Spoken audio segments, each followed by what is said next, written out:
يا مساء الفل. متوفر كيبوردات ميكانيكال زدلي زد كي 100 بلو سويتش. هستعرض لك الكيبورد في الفيديو ده والتحكم فيها. هي فيها 8 مود للإضاءة، بتتحكم فيهم عن طريق الاف ان مع زرار السكرول. بيغير معاك 8 مود للإضاءة، اف ان مع السكرول بيدي لك 8 مود للإضاءة.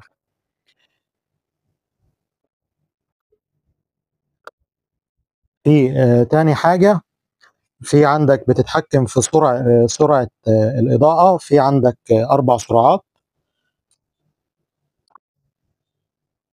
كده بتبطأ، أبطأ 3، كده أبطأ حاجة. عايز تسرع اف ان مع سهم يمين، برضو 4 سرعات، كده أسرع حاجة. تتحكم في سرعة الإضاءة، بتتحكم في قوة الإضاءة، برضو عندك 4 درجات إضاءة. اف ان مع سهم لتحت، درجة 2 3 4، طفت معاك خالص. عايز تعلي برضو 4 درجات، 1 2 3 4. ده بالنسبة لقوة الإضاءة.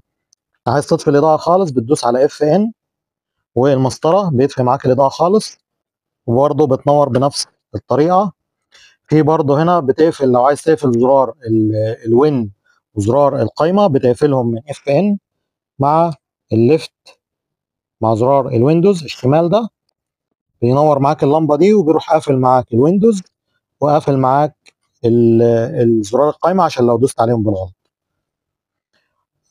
بالنسبة لوزن الكيبورد اللي بيسأل عليها، وزن الكيبورد 700 جرام. الأبعاد بتاعتها 42 سنتي، 42 سنتي طول، 12 سنتي عرض، والارتفاع أو السمك بتاع الكيبورد 3 سنتي، والسلك ده طوله 1.5 متر. محل ماكسيمم تكنولوجي، أسوان، شارع البركة.